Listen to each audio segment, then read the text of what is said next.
plenty to play for still for Punjab Kings and Kolkata Knight Riders. They face off on Monday evening at the Eden Gardens. We look ahead to that game on Visit Saudi presents ESPNcricinfo T20 Timeout with Tom Moody and Deep Dasgupta. Let's talk about one of Kolkata's key players. Sunil Narine seems to be in the middle of his worst season, Deep and Tom. As we just look at his economy rate through the course of IPL, this is one of the greats of the T20 game of the IPL.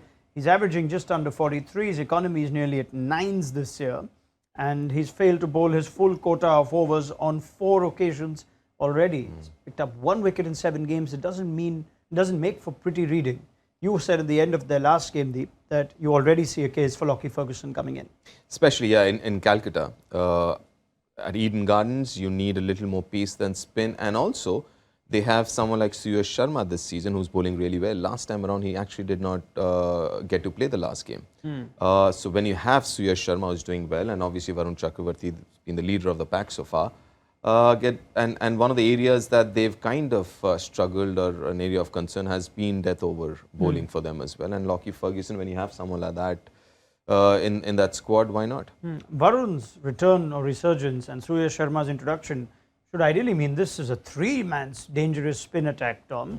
But it seems to have coincided with the slump for Sunil Narine, who started all right this year. Could you explain what's happened? Yeah, I think that was the plan. But yeah, clearly he hasn't found the rhythm. As you quite rightly said in your opener there, that he has been one of IPL's and T20's greats. And he's been an absolute nightmare for opposition teams to have to deal with.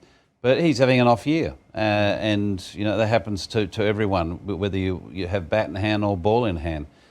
So I think it does present an opportunity for KKR to look at a slightly different balance, and one area they could potentially fill is, or certainly strengthen, is their pace bowling. And whether it's Southee or Ferguson, I think there is a genuine opportunity for them to look that way, because Suresh has done a really nice job. He's surprised us all, and pleasantly surprised us all, and it's given them a nice variety of a wrist spinner that's got a good wrong, and so I think that gives them a better balance. And let's face it, KK aren't shy of making changes. They like to shuffle the deck a bit, so why not?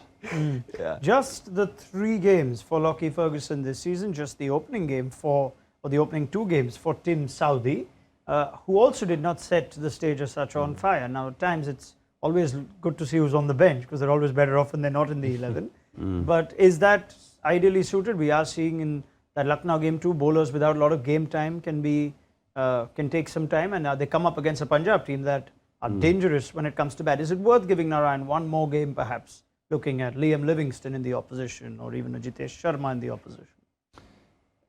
I think you just need to make a call. I don't think it's a case of, let's hang on one more time. I think I'd be making that call in that I'd rather see either a Southee or a Ferguson in that makeup,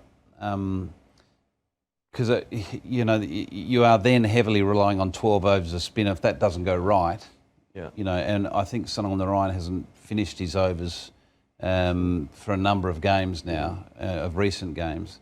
I can't see any outstanding evidence that 12 overs of spin is critical against Punjab. Now, what is Punjab's best team? And I can't believe I asked this question 52 matches into the tournament.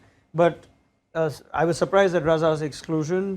Do you sense it messed up what was a good side anyway? They did get the runs, but... I guess the idea behind it was to, on a good batting surface, get somebody in the top of the order to score big runs and quickly, rather than somebody who will come at bat at number 5, 6. Maybe that was the idea. But I think for Punjab, the biggest concern is they've conceded 200 plus last 4 games. I think their bowling is, even though that looks really good, that bowling unit, including Arshdeep and Nathan Ellis and Rabada, who was dropped obviously last game. But I think that's their concern more than anything else. So, drop stroke injured. Ellis was one of their best bowlers in that game. Now, is there a case to have Ellis and Rabada playing together, assuming Rabada is fit and available for selection? Or would you go back the Raza route, and what worked for them at the Chepauk? Atharva Taide could come back and become a batter, perhaps? I can see the dilemma they're in, because Raza's not a top order player. He's a very effective middle order player. but they've already got middle order players. They've got Jet Hess, who's been brilliant this year. They've got Livingston, who occupies 4 or 5. So they need someone at the top, to give them stability. Matthew Short's been given that opportunity. He's a specialist top order player. He hasn't quite grabbed it with both hands. I can't count how many, but he's had a lot of 20s and 30s where it's like, wow, this guy can play. He looks really well organised at the crease, and he's got a strong, front foot game. He pulls the ball nicely, but he hasn't yet grabbed it with both hands and said, well, yeah, I can play, and here's an 80 for you. We've heard from Deep and Tom. Quick prediction on the eve of this at Kolkata? Kolkata or Two Punjab? very unpredictable sides, both Kolkata and Punjab. I'm going to go with Kolkata. Yeah. Kolkata for Deep? I'm Punjab. Punjab for Tom. Yeah. Excellent. More from these fine gentlemen as the tournament gets to its business end. This was Visit Saudi Presents ESPN Cricinfo T20 Timeout.